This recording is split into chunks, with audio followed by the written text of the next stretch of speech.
Pine Ridge Elementary was on lockdown earlier today. We'll tell you why. Plus, Carrie Schneider has this week's report with our friends at the Du Bois County Humane Society, and Nancy Eckerly talks about upcoming events with the Jasper Chamber of Commerce tonight on Inform.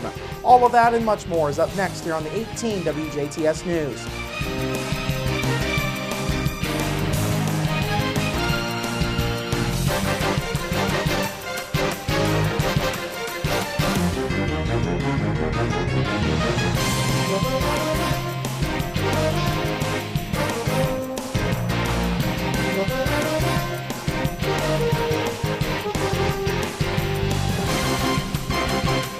Hello, I'm Bradford Raths. We begin tonight with students at Pine Ridge Elementary having their day disrupted by a threat that was called into the school.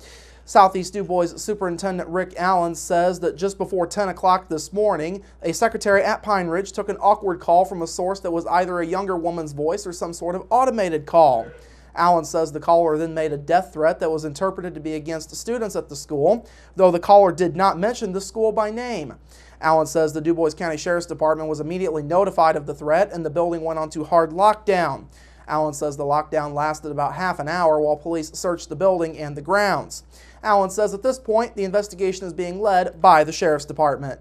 They'll get with the phone company and records, things like that, to try and ascertain if we can find out the perpetrator. And we also notified all the other school corporations in the county, since this person never mentioned the school by name. That way, just to give them some extra vigilance today as well. Of course, the investigation is still ongoing as of news time. Anyone who has any information is being asked to call the Du Bois County Sheriff's Department at 482-3522. A Holland man is facing intoxication charges following a crash yesterday afternoon.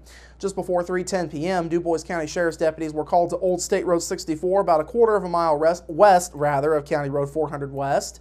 Deputies say 35-year-old Stephen Smith of Holland had been going westbound on Old State Road 64 when his vehicle went partially off of the road to the right. Smith then overcorrected, causing his vehicle to go off of the road to the left, where it flipped 1.5 times in a field. Deputies say Smith escaped injury but wound up stuck in the vehicle for a short time. Authorities also found that Smith had been driving drunk and his BAC was later found to be 0.3%, nearly 4 times the legal limit. Smith was booked into the Du Bois County Security Center on a Class A misdemeanor for operating while intoxicated. Meanwhile, Smith's vehicle was totaled in this crash. Old State Road 64 was blocked for about 45 minutes while the scene was cleared. Well, the long-awaited T-Hangar at the Huntingburg Airport is finally open for business. Airport Manager Travis McQueen told the Du Bois County Airport Authority last night that the hangar was finished within the last couple of weeks. McQueen also stated that 9 of the 10 units in the hangar are already occupied and the last unit could be filled within the next few days.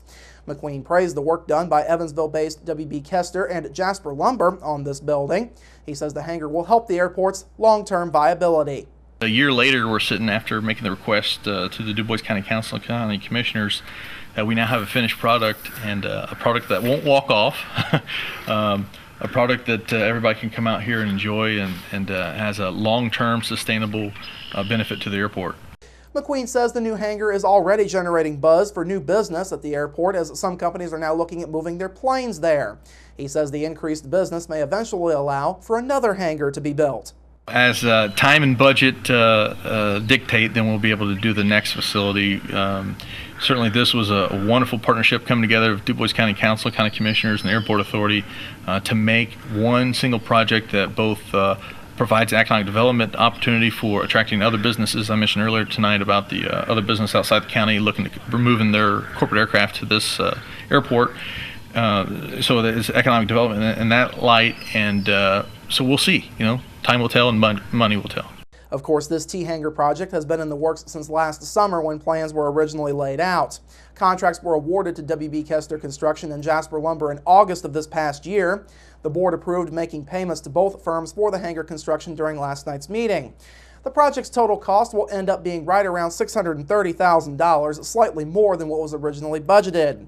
McQueen says a ribbon cutting will be held for the new T-Hangar, though a date and time have not yet been determined.